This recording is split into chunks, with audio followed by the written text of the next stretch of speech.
ya.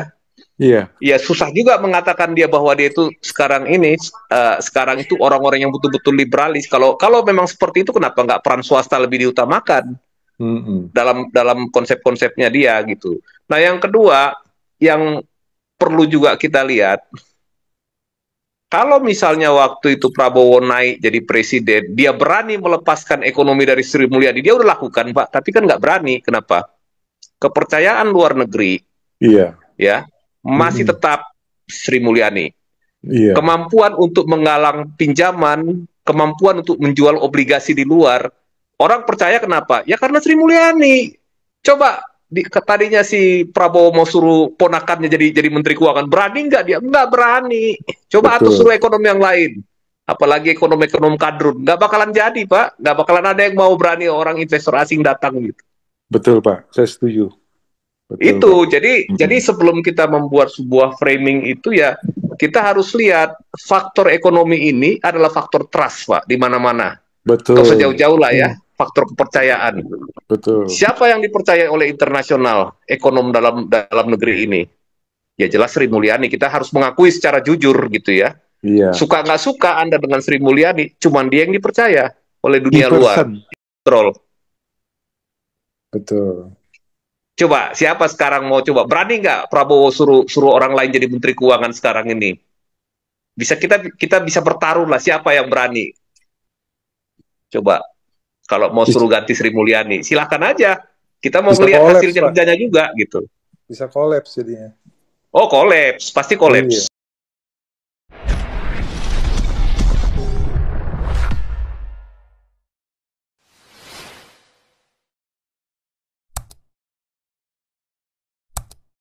Present Pak Aden nih. Iya, Pak Paul, sebentar, Pak Oke, Paul. Mau silakan. ke Denmark. Berapa lama dari Nederland ke Denmark? 1,5 jam dari rumah saya. Wah, Tapi nggak nggak apa-apa tahu. kalau mau jalan terus, tapi saya sambil ya. Nggak terlalu jauh Karena dong. seru juga nih. Saya Nggak biarkan terlalu, aja ya, saya buka aja ya. iya. Nggak terlalu jauh dong, Pak Paul. Iya, nggak deket lah. Kalau Dari kata, Denmark ke Greenland berapa lama tuh? oh bukan Denmark, Den Haag. Oh, Den Haag. Mm-mm. Den Haag, Atau 1,5 jam. itu pindahin Eh, ke si Teddy atau ke saya Pak Paul. Jadi saya bisa tutup. Kadang-kadang nggak ditutup sampai berjam-jam. Jadi begini, Pak Paul, Opung Toba, Pak Andi. Yang merusak itu bangsa kita sendiri lah. Yang acak-acak udah salah arah. Masalah Amin, tekstil, masalah apa itu permainannya dari tahun 2000 berbal-bal. Ratusan ribu bal masuk dari Cina. Saya telusuri. Ngeri. Akhirnya saya nggak ikut masuk ke perusahaan tersebut. Ngeri. Jalan-jalannya ngeri. Ya, diminta Bapak Prabowo atau staf-stafnya lagi dengar channelnya Paul Chang ini bisa melihatlah kalau Anda di pemerintahan tidak bisa merubah gaya pikir, runtuh, hancur. Tekstil udah hancur semuanya. Tadi Andi udah bilang baju seragamnya buatan Indonesia bagus memang. Bagus, tapi sekarang udah kalah sama Bangladesh. Garmen-garmennya masuk Bangladesh, Vietnam lebih masuk banyak ke di Amerika segala macam. Ngenes, prihatin sekali lah. Salah arah gitu. Begitu saja Pak Paul. Ya, Silakan begitu lah. ya. Si negara yang tidak tahu diri, tidak tahu mengintrospeksi, itu negara nggak maju gitu. Iya, Itu betul. introspeksi gitu, jangan menyalahkan gitu. Jangan menyalahkan. Iya, jangan. Betul. Itu setiap kali mau problema kemanusiaan, kalau you menyalahkan sesuatu, you yang Gini salah. Pak Teddy, Ya. kita kan ada BPK. Iya, Kerjanya iya. BPK ngapain itu? Badan Pemeriksa Keuangan semua. Setiap perusahaan kan punya auditor. Ya, harus diperiksa dari kayak kita rumah tangga lah. Warga, kepala rumah tangga, anak-anak mau belanja apa kita periksa. Lu mau beli apa nih, keuangan gini. Begitu juga perusahaan, kan ada suatu pemeriksaan semuanya. Kalau di loss caranya begitu, utang tambah banyak, korupsi merajalela. Ya, kalau pejabat jangan ngomong lah, cari keuntungan terus. Cari, nggak ada habisnya tuh. sumpah jabatan beragama pakai ayat suci apa, nah nothing lah, udahlah jangan beragama lah, PhD keselin yang aja. penting di Indonesia rusak cuma satu. Orang ekonom dipolitikan. Orang hukum dipolitik. Itu negara kita rusak. Orang yang Betul. smart di bidang ekonomi, yang ingin memajukan ekonomi negara, dirusak oleh orang politik. Ya, Iya, itu yang kelihatan real itu. kita lihatlah Raymond Dairo itu kan orang kaya sekali. Bapak Presiden ini undang dia, itu datang ke Jakarta berapa juta dolar dikasih uang ke dia tuh, berapa ratus ribu dolar itu, nggak mungkin gratis, No free. nggak no free. Taksin si Watra, sekarang si Tony Blair udah nggak diangkat kan. Iya, Tony. Orang-orang kita sendiri yang jago-jago nggak dipakai. Diangkat Tony Aduh. Blair. Tony Blair udah nggak dipakai, Pak. Udah nggak dipakai. Saya udah nggak update. Karena udah dikritik habis-habisan kan, dia nggak benar. Raymond Dairo memang dia hedge funds itu emang ini untuk kepentingan dia sendiri. Perusahaan dia sih Bridgewater. Iya. Datang lagi Pak yang pengurus Danantara, politikus semua. Orang lagi duduk di kementerian. Bagaimana orang? Saya pikir-pikir mereka punya kemandirian. Ada satu institusi ternyata diambil lagi orang-orang menteri duduk di situ. Bingung. Betul. Nih Pak Teddy, saya baca di live chat nih. Ines Ria dia bilang BPK-nya juga merampok. Pak Ahok udah bilang gampang, semua pejabat wajib lapor hartanya setiap tahun. BPK-nya merampok ya, orang-orang BPK begitu ya, Ines Ria ya, dan teman-teman di live chat nih. Martinus Surabaya, Fredrik Richard, Francis, Dewi Wibawa, ya. Tadi, ya. Kalau aku perlu bantuan, perlu duit, gue berteman sama lu yang kaya. Ya kan, Indonesia malah join sama si BRIC, negara-negara miskin. Ngapain kamu hubungan sama negara miskin yang nggak bisa bantu kamu, kan otaknya itu di mana ya gitu loh. Lu kan mesti ngerangkul Amerika, mesti ngerangkul Jerman. Enggak dong, Pak Andi. Dia kan mau depannya sama Palestina, sama Hamas. Makanya, itu BRIC, lihat tuh BRIC, negara-negara di BRIC itu. Negara-negara miskin. Sekarang Indonesia masuk itu loh, New Development Bank. Udah masuk aliansi dari BRICS itu. Ya, status Indonesia sekarang turun Pak, dari negara berpendapatan menengah ke negara miskin, udah turun sekarang. Iya, betul Pak, betul. Ngapain? Sekarang kalau gua mau berteman sama orang kaya, ya enggak sama orang yang berduit dong, kaya yang bisa bantu gua, kan gitu. Nih saya baca di live chat nih, Alon Mase nih, Tony Blair diganti Tono Beler. Bener, Tono Beler. Daripada kita pusing baca di live chat nih, lebih ketawa-ketawa nih. Tony Beler. Alon Messi ya. Mau gimana lagi lah, aduh. Bingung. Tapi Pak, kata si Henry New bisa juga nih, pulau-pulau Indonesia kan banyak, dijual aja untuk bayar nutupin utang-utang. Bisa juga memang dikontrakin 200 tahun seperti IKN kan? Seperti Hong Kong lah. IKN kan 190 tahun sertifikatnya. Ya, tapi nggak laku Pak IKN-nya dijual. Nah, sekarang kalau pulau-pulau itu dijual, kalau nggak punya mineral atau bahan tambang, nggak bakal laku Pak. Kecuali dia punya emas atau punya minyak, atau punya bahan tambang, baru bisa laku. Gitu. Betul, Opung. Itu kan dari Sabah komplain tuh Opung tuh. Karena IKN babat hutan-hutan, jadi nyamuk-nyamuknya pada terbangan ke sana tuh, ke Sabah tuh. Habis tuh orang di IKN juga pada digigit malaria tuh, nyamuk-nyamuknya banyak loh. Aduh. Salah arah ya Opung ya. Gimana Opung? Aduh. Ya susah sih Pak kalau ngelihat situasi sekarang ini, kalau ngelihat mau perubahan ini, dari investor lokalnya yang 9 naga juga kita sudah nggak bisa harap banyak karena mereka juga mengamankan asetnya kan. Kemudian investor luar juga kita nggak bisa harapkan juga karena mereka juga tahu fundamental kita itu jelek gitu ya. Meskipun angka-angka data statistiknya seolah-olah kelihatannya bagus, Iya, Tapi yang jelas kalau fundamental kita bagus, pasti investor datang. Ini kalau investor nggak datang, berarti mereka punya analisa sendiri lah, Pak. betul Pak. Nah, jadi kalau saya ngelihatnya murni ekonomi, kecuali Benix kan dia antisemitik dia. Oh, Benny antisemitik, betul. Saya setuju. Dia antisemitik dia itu Betul, anti betul. Israel, anti Iya. Yahudi. Jadi dia membuat suatu analisis yang dalam hal ini tidak logis gitu. Benix itu Artinya, membuat analisis Pak Toba itu untuk kepentingan dia. Dia kan orang main saham. Untuk kepentingan dia mau keluar-keluar katanya saham Indonesia akan jatuh lebih dalam. Kita lihat aja.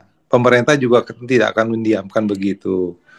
Ya dia ya, untuk kepentingan dia lah semua cara-cara begitu. Kalau saya lihat ya Ompong, sekarang orang-orang yang konglomerat ini udah pasang kaki kuda-kuda. Saya lihat di Jakarta ini banyak yang rumah-rumah yang macam 40M, 50M ini pada dijualin semua pelan-pelan. Iya. Jadi mereka udah secure mereka punya aset, ya kan? Siapa udah tahu di secure Pak. Jadi tinggal aktiva tetapnya aja mungkin ya itu gampang lah ya di nanti. Tapi sekarang juga sudah mulai dialihkan atau dijual. Karena nanti lebih repot kalau misalkan terjadi ya riot kayak dulu kayak 98 terus ini. Terus tuh, nanti susah. Tapi kan yang Opung Toba, ditinggalin itu. kita kan negara kita sudah ada negara di dalam negara, aman lah. Yang di PIK itu aman, mereka nggak keluar. Negara di dalam negara, udah mereka aman. Yang di luar itu yang nggak aman. Di PIK itu aman itu. Mereka nggak keluar karena udah ada definisi sekarang negara di dalam negara itu. Jadi Ternyata Itu analisis itu aman. sampai juga ke Iya, Pak Teddy ya. iya, Saya sebenarnya benar. udah tahu lama itu Pak, tapi saya Iya. nggak angkat itu gitu. Oh iya, benar. Nggak Tapi bisa ya aman suka lah nggak Pak suka Teddy. Pak, suka nggak Nggak bisa suka. aman. Kita mau tidak mau ya harus mengharapkan mereka karena mereka yang punya uang Pak. Betul. Ya kalau gitu di PIK itu temboknya ditinggiin lagi, jadi kayak macam banteng gitu. Kan jalanan di PIK 1 kan ditembus sudah masuk ke dalam dari jalan penduduk itu yang dari kali yang itu bisa masuk ke PIK 1. Ya kalau seandainya rakyat kalau biar di tembok sebagian besar kalau rakyat udah menderita, udah marah, jebol tuh PIK. Hati-hati aja, ngeri. Nggak bisa ngelawan rakyat lah, nggak bisa. Mestinya hati-hati Iya, aja berusaha, nggak bisa. Kita lihat ya jangan sampai terjadi kerusuhan, jangan sampai terjadi. Tapi yang salah ya bangsa kita sendiri. Karena udah lost control masalah koruptor. Itu koruptor oh satu iya, orang yang tadi saya betul Pak. sampaikan aja punya 1 triliun uang cash. Berapa banyak koruptor-koruptor yang uangnya berjibun-jibun. Kalau dikonversi ke US dollar, ambruk semuanya. Ambruk. Ya, Jangan salahkan ya negara mereka lain ya. mereka supaya nggak masuk dalam lalu lintas peredaran uang kan pasti megangnya cash Pak, supaya gampang dikonversi, gampang digunakan gitu, gampang dipakai menyuap gitu. Nggak Iya, mungkin lah dalam bentuk transfer uang sana sini, pasti dalam uang cash. Nah iya, itu kalau sempat nanti dirubah ke dolar semua, ya gawat Pak, selesai. iya. Betul. Beli money changer itu di Batam, di Medan tuh yang uh, di luar dari Jakarta. Itu gampang sekali tuh money changer tuh. Bisa berapa Oh juta iya, dolar bisa langsung beli. Ya, kalau di Indonesia serba gampang. Coba bikin di Amerika transfer begitu. Ditahan oleh bank Wah, sentral nggak bank, lu bisa, punya duit. Teddy, bener. Iya, di Ya, sini nggak kita bisa mau nih. Ya, kita mau memang transfer rusak saya 2.000 udah. dolar aja ke Ya, luar Amerika ditanya iya. loh. Oh, ditanya realitasnya begitu itu Ditanya. Ompung Toba yang saya sampaikan kelemahan Indonesia yang bilang otoritas jasa nenek moyang itu Bang, nggak terkontrol uang masuk cash itu di sini coba yuk aja $1.000 itu ditahan di JFK. iya karena kita sistem devisa bebas Pak, agak Iya. beda. Sedangkan Amerika aja nggak pakai sistem devisa bebas kan? Mereka ada aturan-aturan yang membatasi gitu. Kalau di kita ini sepertinya ya gampang aja gitu. Ini yang merusak itu. Ya, saya bilang sistem ekonomi itu. Orang aja pegang Nah, cash ribuan dolar tapi kalau kita ngomongin mengenai koruptor, itu saya paling nggak setuju kalau ide apa dihukum mati. Jangan dihukum mati. Soalnya kenapa Om? Kalau dia udah menentukan hukuman mati, itu orang caw lari. Amerika nggak mungkin balikin tuh orang. Eropa nggak bakalan balikin tuh orang. Australia nggak bakalan balikin tuh orang. Kenapa? Soalnya ini orang kalau dipulangin bakalan ditembak mati. Jadi sama negara-negara Betul. barat ini diprotek. Andi, substansi Mendingan, hukuman mendingan mati di ya, mestinya substansi dimiskinkan, anak istrinya semua dimiskinkan semua, Pak anak cucunya. Pandi, Nah, substansinya di hukuman mati itu tidak bisa karena akan menjalar ke jenderal-jenderal, Pak, dan para menteri dan bekas para presiden, bukan tuh yang kepada pengusaha, ketangkep, orang-orang aku apa, jadi orang-orang organik yang ada di PNS, mendak. enggak, tadi aku Dia akan bilang kejebak ke jenderal, oleh sebab itu susah.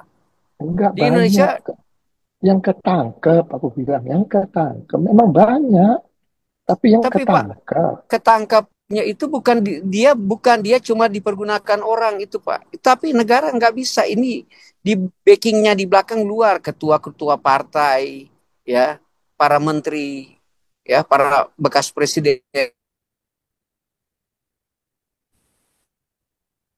dan jenderal-jenderal militer di belakang itu, mereka semua akan terkait. Nah, kekuatan-kekuatan ini menyebabkan hukuman-hukuman di Indonesia, perampasan aset itu kan disebabkan karena itu tidak berani. Karena di belakangnya ada yang bekas-bekas pensiunan jenderal. Itu connect, itu aja, jujur aja. Kita jujur aja, negara bilang jujur. Begitu gitu. Bukan bukan dibilang substansi hukumnya itu. Oleh sebab itu saya kalau di hampir barangkali setiap hari mendengar, ya, yang pakar-pakar ekonomi bercerita di vlog manapun, saya bilang tidak ada pesan signifikan yang mereka sampaikan. Sebenarnya mereka mampu menjawab, ini loh yang backingannya, ini loh kenapa nggak bisa, mampu jelaskan itu kenapa DPR tidak bisa perampasan aset, ini orangnya, ini otaknya, backingnya si ini gitu, nggak bisa gitu. Negara kita sudah dikuasai oleh preman militer, preman polisi, dan preman bekas jenderal, bekas militer, iya, bekas presiden. Itu jujur aja, bilang aja begitu. Kalau menjadi target cuma pengusaha swasta, ya aman-aman lah, si Muiz penguasa swasta, ambillah. Atau Anda seorang sipil bekas ketua Golkar, ambillah, tangkaplah. Tapi kalau militer jangan disentuh. Polisi jangan disentuh. Itu persoalannya negara kita. Bekas presiden jangan disentuh. Saya bangga dengan Filipina, ya. Bekas pun dia bekas presiden, mereka berani menangkap. Artinya ada pencerahan seperti itu. Dan di Indonesia nggak bisa, perampasan aset nggak akan jadi, hukuman mati, hukuman apapun nggak jadi. Ya, artinya begini Pak Teddy. Jadi kan kita ini kan kalau di Konoha ini kan senangnya nonton stand up komedi, Pak. Ya, nonton stand up komedi, terus misalkan Bolot retorika. lah. Nanti yang korupsi kita taruh di pulau terpencil gitu kan. Jadi semua itu, ya itu Pak, yang begitu-begitu itu supaya ya apa namanya ya, buat nyenang-nyenangin masyarakat itu. Tapi apakah dalam prakteknya itu mudah? Ya nggak juga Pak Teddy gitu. Ya senangnya kan kayak semacam stand up komedi dan retorika lah kalau istilah Pak Paul gitu. Ya sama lah itu Pak kira-kira gitu. Iya, benar. Ini Pak Toba, Pak Teddy, Pak Andi. Saya membandingkan Filipina sama sindiran Indonesia. Opung Toba. Ya, saya membandingkan Filipina sama Indonesia. Dua negara yang berpenduduk agama terbesar. Filipina Katolik, Indonesia Muslim. Tapi penduduk negara Filipina korupsinya juga banyak. Tapi rakyatnya sebagian besar cinta sama Filipina. Dia pekerjanya tuh jutaan orang.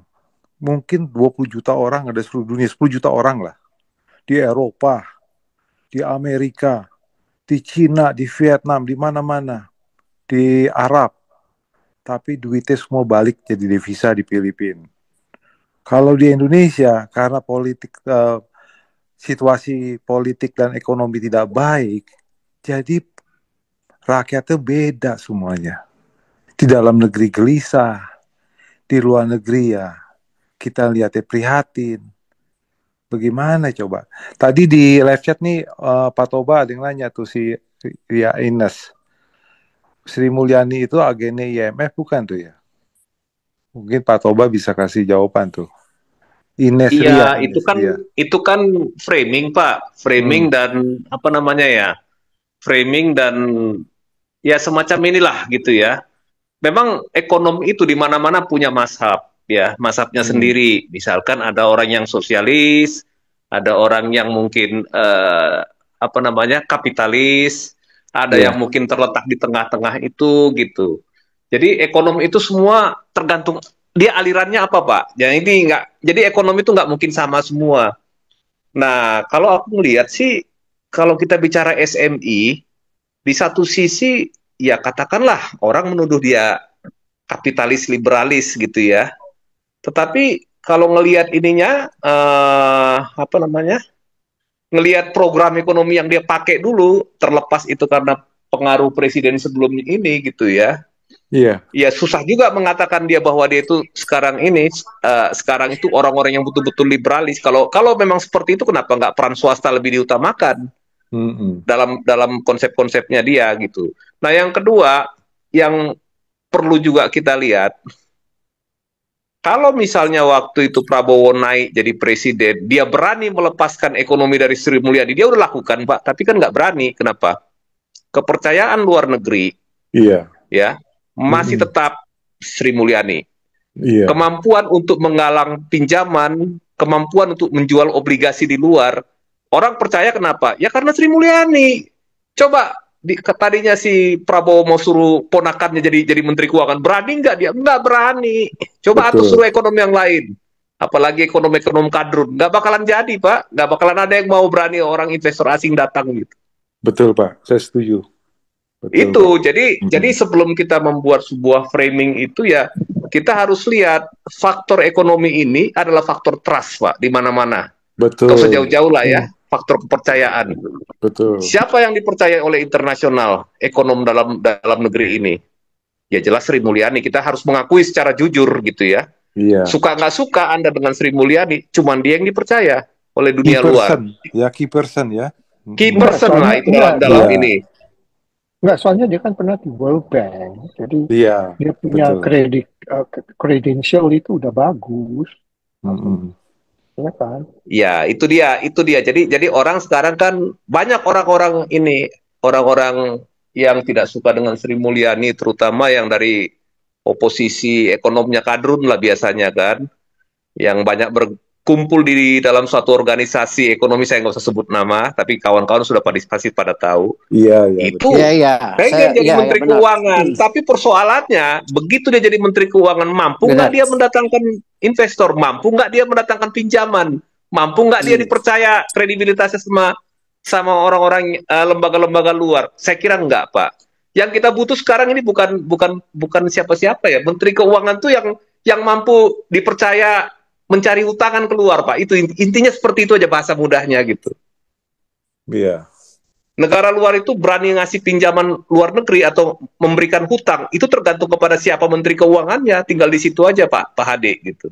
Iya, tapi Pak Toba, ya sekarang jadi masalahnya dari luar negeri melihat key person-nya Ibu Sri Mulyani Indrawati ini bagus, tapi setelah uang masuk investor ke dalam negeri, itu yang dibabat sama koruptor yang bikin meresahkan. Nah, di situ dia yang babat ini para politisi-politisi yang dari partai-partai politik ini. Betul. Itu yang menyebabkan akhirnya tujuannya itu nggak tercapai. Nggak tercapai, betul. Nah, ada yang mau proyek mercusuar, PSN segala macam, ada yang mau bikin ibu kota baru, ada yang mau macam-macam lah Pak itu. Kalau itu nggak usah dibilang lah ya.